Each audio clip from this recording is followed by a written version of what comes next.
Aku Arif, usia 18 tahun, aku bekerja di rumah pasangan suami istri, yang sebut saja namanya Pak Yahya. Bapak majikanku itu berusia 49, dan Bu Maimunah biasa disebut Bu Mai. Usianya masih lumayan muda, 38 tahun. Dalam kisah ini, aku ingin menceritakan hubunganku dengan Bu Maimunah. Bu Maimunah adalah seorang guru. Pertama kali Bu Maimunah menjadi fantasiku, ketika waktu itu, tanpa sengaja aku mendengar suara syahdu Bu Maimunah yang tengah berlomba memainkan olahraga golf dengan bapak majikanku. Karena merasa penasaran, aku pun mengintainya dari celah lubang pintu kamarnya. Aku sampai terbelalak melihat apa yang terjadi di depan mataku itu. Bu, terdengar suara Pak Yahya. Baru juga 5 menitan Pak, kok sudah selesai, Ibu belum lupa, ucap Bu Maimunah. Abis mau gimana lagi Bu, Bapak sudah duluan. Ya sudah Bapak capek mau tidur ya Bu, sahut Pak Yahya tanpa peduli dengan istrinya yang masih nanggung. Pak Yahya turun dan lalu tidur membelakangnya. Bu Maimunah melamun meremasi bantalnya sambil melihat ke arahku. Peristiwa itulah yang menjadi awal fantasi ritualku. Sejak saat itu, aku sering ritual sambil menyebut-nyebut namanya. Oh Bu Maimunah. Yang ada di pikiranku selalu saja Bu Maimunah, ibu majikanku yang cantik, yang sepertinya selalu merasa kecewa dengan suaminya kalau sedang demikian di malam hari. Dan suatu saat nanti, aku ingin sekali bisa mendapatkan kesempatan itu dengan Bu Maimunah. Aku akan berjuang untuk meluluhkan hati Bu Maimunah. 3 tahun sudah berlalu, bayangan Bu Maimunah yang selalu memenuhi pikiranku. Dan sekarang keinginanku itu semakin menjadi-jadi, ingin memperoleh kesempatan menggantikan bapak majikanku, menemani Bu Maimunah bermain golf. Aku merasa senang bekerja di keluarga ini, karena mereka terlihat selalu tersenyum bahagia, dan mereka semua juga baik dan perhatian padaku. Tapi terkadang, aku merasa ada sesuatu yang disembunyikan oleh Bu Maimunah, dan aku sendiri sedang mencari tahu apa yang sebenarnya disembunyikannya itu. Ketika Pak Yahya sedang ada di rumah, aku sering mendengar Pak Yahya bersuara nyaring, tetapi juga syahdu, tatkala suasana rumah sudah malam dan sunyi. Kira-kira jam 10 malam, aku tidak begitu memperdulikan suara itu, karena saking seringnya aku melihat kegiatan mereka berdua itu dari lubang pintu kamarnya.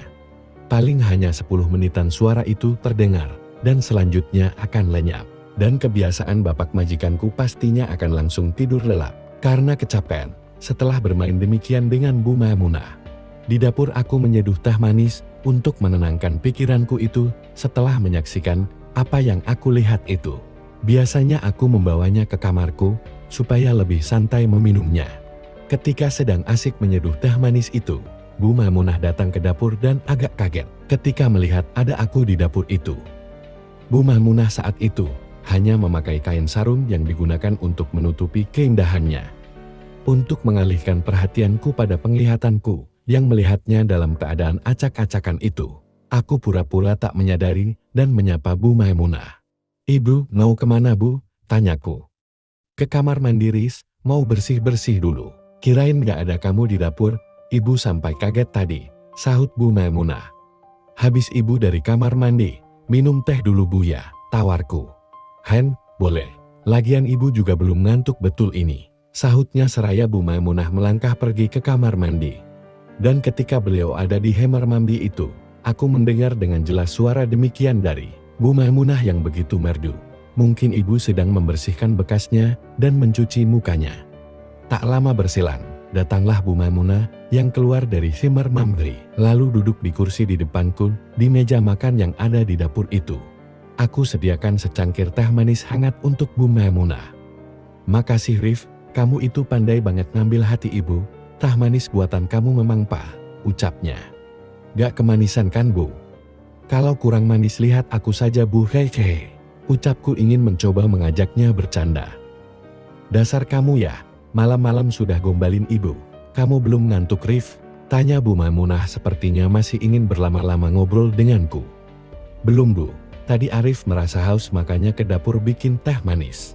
Maaf Bu, sebelumnya Arif minta maaf. Ada yang ingin Arif tanyakan sama Ibu. Ucapku sudah agak nekat. Mau nanya apa Rif? Tanya Bu Maimunah seraya memandangiku. Dan, sudah lama sebenarnya Arif memperhatikan ibu. Sepertinya ada beban berat yang ibu pendam selama ini. Ibu jangan malu untuk ceritakan unek-unek ibu. Arif pasti mendengarkan keluh kesah ibu, ucapku nekat. Itulah Arif, seperti yang barusan kamu katakan, ibu jujur merasa malu mengatakannya. Entah ibu harus bagaimana, dan dari mana mengatakannya. Ucapnya seraya menarik nafasnya. Aku pun berusaha menguatkan mentalnya, agar Bu Maimunah mau mengatakannya. Bu, percayalah, Arif akan menjaga rahasia ibu itu, asalkan ibu percaya sama Arif. Aku ingin ibu membagi perasaan ibu itu kepadaku Bu, karena Arif selama ini sudah diperhatikan oleh ibu dan bapak. Ucapku sudah agak lupa, kalau aku ini hanyalah seorang pembantu. Mata Bu Maimunah kemudian mulai berkaca-kaca lalu menangis. Suara tangisannya itu agak ditahannya, agar tidak terdengar Pak Yahya. Sekitar 3 menit, Bu Maimunah menumpahkan tangisannya. Lalu beliau menenangkan diri dan mulai ingin berbagi rasa denganku. Rif, ibu selama ini memang punya rahasia yang ibu pendam. Bahkan suami ibu sendiri pun tidak mengetahuinya. Bertahun-tahun sejak ibu menikah, ibu belum pernah merasakan kebahagiaan yang maksimal ketika bergolf dengan suami ibu. Batin ibu terasa sangat tersiksa, menahan beban batin yang ibu pendam bertahun-tahun. Tapi, ibu selama ini selalu berusaha menampakkan ekspresi bahagia, karena ibu tak ingin membuat suami ibu kecewa. Akhirnya ibu lega sekarang Rif. Perasaan ibu yang memendam beban batin itu sekarang sedikit terobati dengan bercerita sama kamu. Makasih ya Rif, ibu merasa beruntung ada kamu di rumah ini, jelas Bu Maimunah. Iya Bu, Arif juga sangat senang bekerja di sini Bu. Arif senang ibu mempercayai Arif Bu. Nanti kapan-kapan kita curhat lagi ya Bu. Makasih ibu sudah mengeluarkan unek-uneknya. Arif akan berusaha agar setelah ini ibu akan lebih merasa tenang dan bahagia. Sahutku semakin berani. Ya sudah, makasih ya Arif, sudah mau mendengarkan curhatan ibu malam ini. Ibu mau ke kamar dulu, nanti bapak nyari ibu. Walaupun bapak tak mungkin minta ditemani bergolf lagi. Ucapnya disertai senyuman yang penuh arti. Bu Maimunah bangkit berdiri dari kursinya. Aku pun berdiri dan dengan nekat kupeyukup Bu Maimunah dari depan. Bu Maimunah sedikit terkejut dengan apa yang aku lakukan. Tapi beliau juga tak melarangku atau memprotesnya. Malah Bu Maimunah membalasnya. Sungguh aku merasakan kenyamanan malam itu bersama Bu Maimunah ini. Kami saling berpandangan dan entah siapa yang memulai, aku dan Bu Maimunah. Tahu-tahu sudah saling memberi. Seketika itu aku merasa keinginanku yang terpendam selama ini mengalir deras merambat ke seluruh jiwaku. Aku terus membalas apa yang Bu Maimunah lakukan dan aku rasakan nafas Bu Maimunah terasa PNS berhembus menerpa hidungku. Bu Maimunah tak berusaha menghentikannya, sedangkan aku berusaha terus untuk membuat beliau semakin terpancing. Aku ingin sekali diajak golf bersama oleh Bu Maimunah malam ini, tapi aku tak yakin Bu Maimunah mau. Entahlah, apakah Bu Maimunah saat itu sadar atau tidak dengan apa yang kami lakukan di dapur itu. Bagaimana jika Pak Yahya bangun? Bisa berantakan rumah tangganya. Aku hentikan semua itu, dan dengan begitu nekatnya, aku pun berkata, Bu, ke kamar Arif saja yuk. Tapi Arif, bagaimana jika Pak Yahya bangun? Sahut Bu Maimunah sedikit ragu. Percayalah Bu, Bapak pasti tak akan bangun, biasanya lelap sekali tidurnya sampai pagi. Itu yang saya tahu selama ini, ucapku menjelaskan, sekaligus menghilangkan keraguan Bu Maimunah, yang selama ini aku idam-idamkan. Kesempatan ini tidak boleh berlalu begitu saja, pikirku. Akhirnya Bu Maimunah pun mau kuajak ke kamarku. Seharusnya beliau itu bisa saja menolakku dan pergi meninggalkanku. Sepertinya memang batinnya, seperti padang gurun yang gersang, bertahun-tahun yang merindukan hujan. Akhirnya setelah aku dan Bu Maimunah sudah berada di kamarku, segera aku kunci pintunya. Namtuasnya masih terasa berat dan mulai berkeringat dan terlihat bergetar disebabkan keinginannya yang sempat tertunda dari dapur ke kamarku.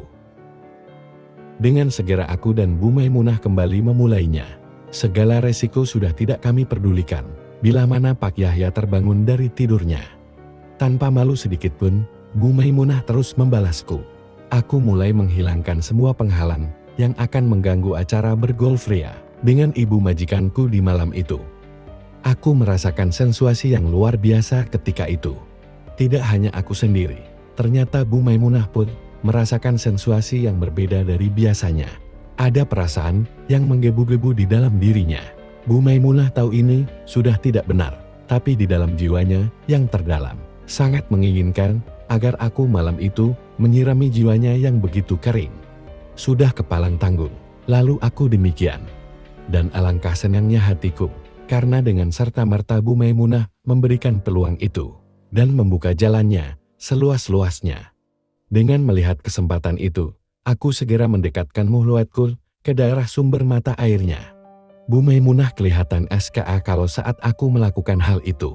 Sebenarnya ingin berteriak, karena merasakan sesuatu yang mungkin belum pernah dia dapat dari suaminya. Tapi sepertinya Bu Maimunah takut kalau sampai terdengar suaminya yang tertidur pulas. Sehingga beliau menutup muhliwatnya itu dengan tangan kanannya. Aku tak menyangka malam ini diberikan kesempatan itu oleh Bu Maimunah. Tangan ibu tak bisa diam merehmutua KSR. Tiba-tiba Bu Maimunah bergerak sedemikian rupa, disertai suara yang ditahannya dengan sekuat tenaga. Beberapa saat kemudian, Bu Maimunah melihatku dengan senyum yang begitu bahagia.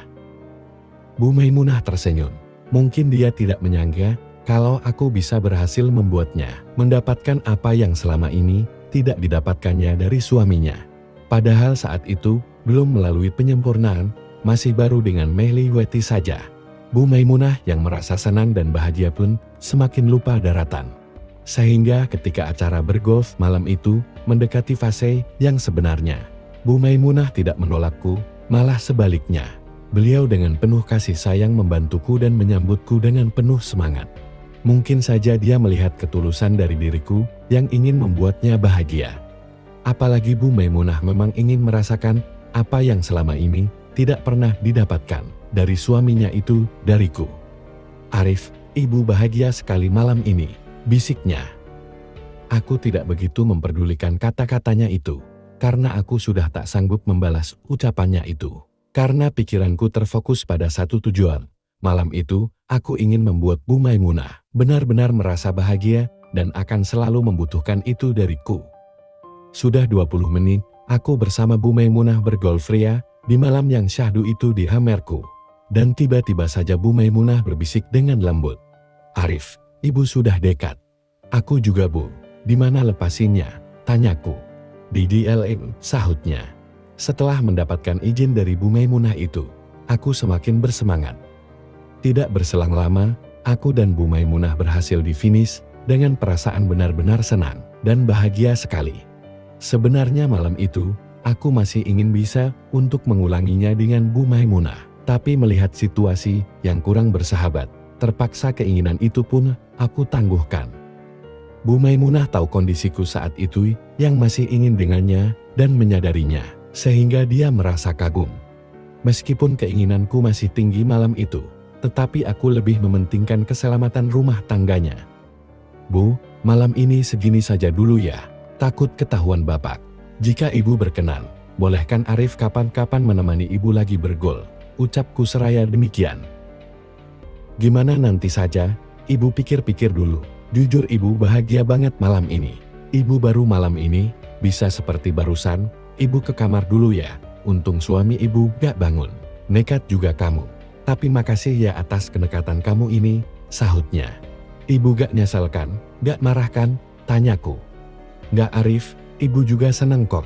Ya sudah ibu pergi dulu ya," ucapnya seraya memberikan hadiah demikian sebagai tanda kasih sayang. "Iya Bu, hati-hati," sahutku.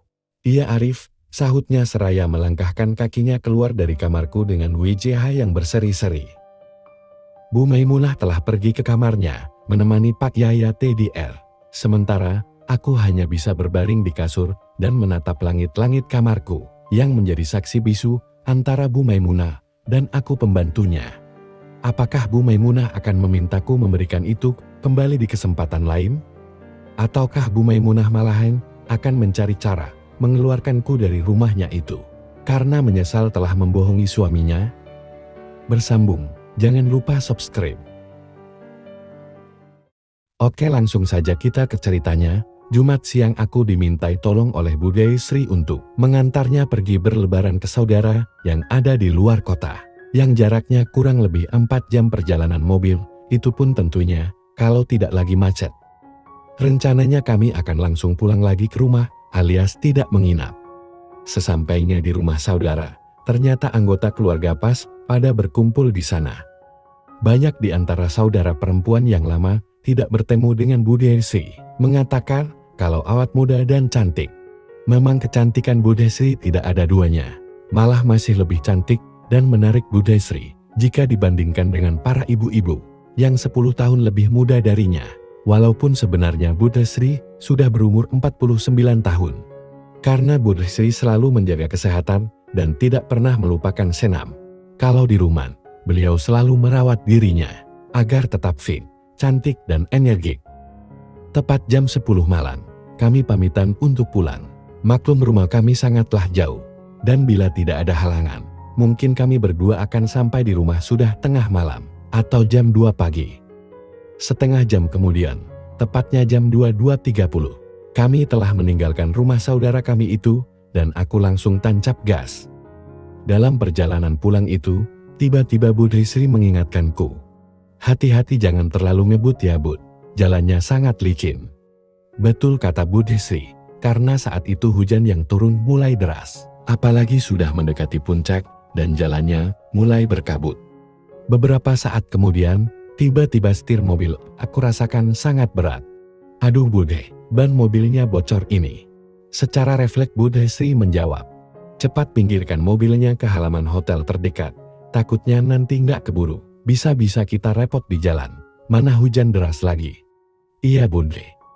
Untung saja sedetik kemudian, sudah terlihat olehku sebuah homestay. Dengan segera aku berbelok memasuki halaman homestay itu. Sebelum kami keluar dari mobil, Bude Sri berkata, "Budi, kalau ban mobilnya kempes dan gak bisa ditolong lagi, kita harus menginap di homestay ini. Besok pagi saja perjalanan kita lanjutkan."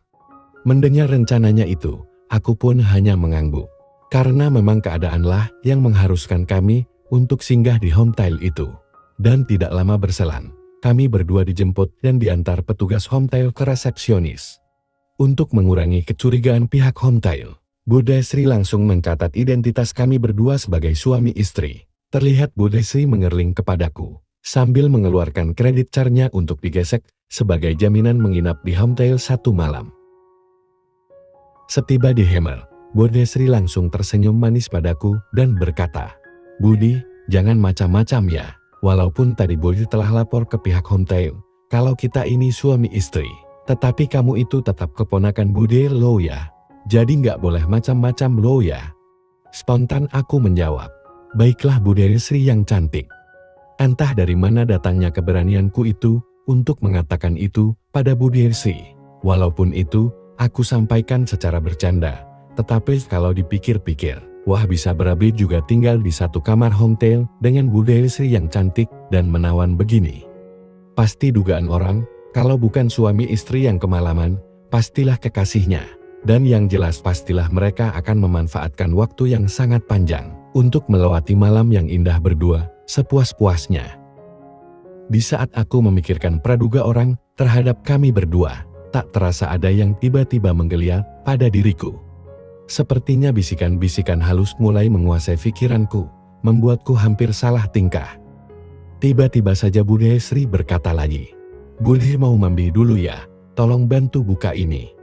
Wadidaw, penggoda iman makin kuat. Iya, Bude, sahutku agak grogi. Di saat aku membantu Bude Sri itulah, entah kenapa aku malah mencoba melirik yang indah itu.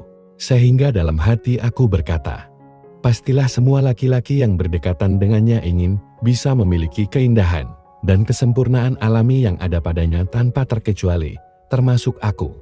Semoga saja malam ini adalah malam untuk keberuntunganku, amin. Sewaktu Bude Sri di kamar mandi, terdengar sayup-sayup riak air di bak mandi.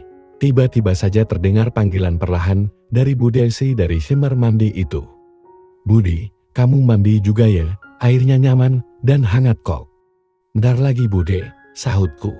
"Ya iyalah, masa sih mandi bareng," serunya lagi. Lalu senyap, apakah ini sinyal keberuntunganku darinya? Ataukah hanya candaan saja, pikirku. Sabar ya sobatku, kamu nanti pasti aku masukkan di kandang yang tepat dan nyaman, gumamku dengan pikiran yang mulai ngelantur. Beberapa saat kemudian, Budiasri keluar dari kamar mandi dengan berhancuek tebal. Budiasri menuju spring bed dan langsung masuk ke dalam selimut yang tebal yang tersedia. Selanjutnya Budiasri berkata, "Sana gantian kamu yang mandi Budi, Budi mau tidur duluan ya?" Aku pun langsung menjawabnya, "Budi gak jadi mandi Bude, besok pagi saja sekalian mandinya." Karena sebenarnya jawaban ini sudah aku persiapkan sedari tadi, dengan tujuan agar bisa cepat-cepat tidur, alias lebih cepat TDR di samping Budiasri di malam menjelang pagi itu. "Terserah kamu saja, tapi kalau bau, jangan TDR di samping Bude lo ya," ucapnya dengan senyum manisnya.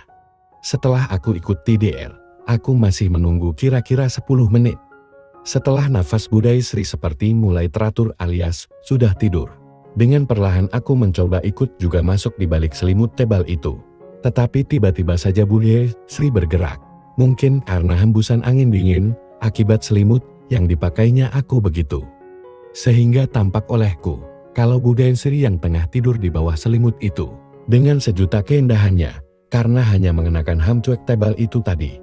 Karena kami berdua memang tidak mempersiapkan barang ganti, karena memang menginap di homestay juga di luar rencana kami berdua. Budiasri demikian miring membelakangiku di sebelah kanan. Perlahan aku masuk di balik selimut itu. Beberapa saat kemudian, Budiasri pun berbalik. Tentu saja wajahnya jadi hampir berdemikian. Aku tatap matanya yang tertutup indah itu, hidung kecilnya yang mancung. Ku beranikan diri. Tetapi tidak ada reaksi apapun darinya. Aku lanjutkan untuk lebih jauh lagi. Tetapi ternyata masih juga tidak ada reaksi dari Budiasri. Akhirnya dengan detakan jantungku yang berdebar-debar, aku pun segera memulainya untuk menyenangkan diriku dengan semakin dekat pada Budiasri. Sekian detik kemudian, mulailah terlihat tarikan nafasnya yang sedikit terganggu. Mungkin karena terhalang dengan itu. Pada akhirnya Budiasri pun membuka sedikit peluang untukku. Onde-mande, kesempatan emas ini, pikirku. Tanpa aku duga, rupanya Budiasri di dalam tidurnya itu mulai mengikuti alur yang sedang aku buat.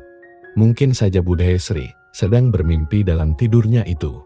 Selanjutnya tentu saja, dengan adanya tanda-tanda itu, keberanianku pun bertambah untuk semakin meningkatkannya, agar semakin menyenangkan. Keadaan yang langka dan untuk pertama kalinya, aku bisa dekat dengan Budiasri seperti ini, membuatku makin kesurupan. Dalam hati aku sempat berpikir, apakah Budiasri saat ini bermimpi dengan suaminya, ataukah hanya pura-pura tidur? Tetapi tentu saja aku tidak mencari jawaban atas pertanyaanku itu. Yang aku cari adalah, bagaimana caranya agar aku sukses malam ini? Yaitu sukses dalam mewujudkan apa yang aku mau dari Budiasri. Perlahan tapi pasti, Budiasri mulai beraksi, dan tentu saja itu semakin membuatku merasa senang dan bertambahlah semangatku. Dengan perlahan Budiasri aku dorong agar posisinya tidak miring. Kemudian mulailah aku melanjutkan episode yang lebih jauh lagi. Tentu saja aku semakin lupa segalanya. Lupa kalau yang bersamaku ini adalah budeku sendiri. Aku semakin kesurupan akibat makin tingginya semangatku di kala itu. Akhirnya Budiasri pun terbangun. "Hei Budi, kamu ngapain? Ini gak boleh loh." "Maaf Bude, aku tidak bisa tidur. Apalagi dekat dengan Bude yang cantik ini." "Oh alah begitu toh." Selanjutnya Budiasri kembali terdiam agak lama, lalu berbalik membelakangiku. Sedetik kemudian, Budiasri kembali berucap, "Baiklah Budi, tetapi jangan gerasa-gerusu gitu caranya, yang romantis, biar kita sama-sama senang." Ungkapan yang barusan disampaikannya itu, kurang aku mengerti maksudnya. Apakah yang tadi aku kerjakan itu dibenarkan? Tetapi nggak boleh gerasa-gerusu, atau apa ya? Tetapi saat itu, tidak ada kesempatan untuk aku berpikir mencari jawabannya. karena aku lebih memilih fokus pada bagaimanakah caranya agar sinyal-sinyal kecil yang sudah aku terima dari Bu Desi itu menjadi semakin kuat dan pada akhirnya lancar semuanya. Aku tidak berani lagi ngomong macam-macam padanya. Dengan perasaan yang tidak karuan, aku memberikan jawaban singkat pada Bu Desi. "Maafkan Budi Bude," ucapku seraya aku menatap panggungnya. Entah beberapa lama kami berdua sama-sama terdiam. Tiba-tiba saja Bu Desi berbalik dan berkata, "Kalau kamu ingin dengan Bude, syaratnya harus dengan cara yang perlahan-lahan. Kan masih banyak waktu. Ya sudah Budi, malam ini boleh lanjutkan lagi yang tadi sempat terhenti. Pokoknya malam ini semuanya bebas untuk Budi." Ternyata malam itu aku dibuatnya merasa senang. Karena setelah itu Bu Desi lah yang malahan lebih dulu berinisiatif. Dan pastinya sekarang ini lebih berasa dibandingkan pada waktu Bu Desi dalam keadaan tertidur tadi itu. Karena kali ini Bu Desi dalam kondisi sadar sesadarnya. Dengan cara yang lembut dan perlahan-lahan. Di malam yang sejuk dan penuh keindahan itu, semuanya berlangsung saling kerjasama.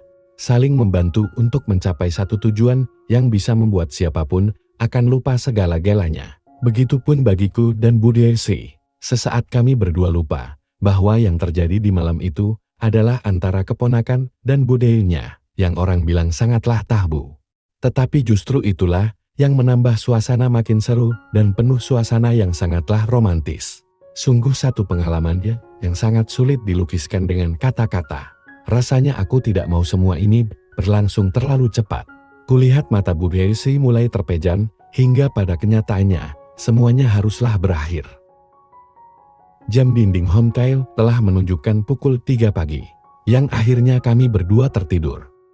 Keesokan harinya, Bu Desi menjepit hidungku sehingga aku sulit bernafas dan akhirnya aku terbangun.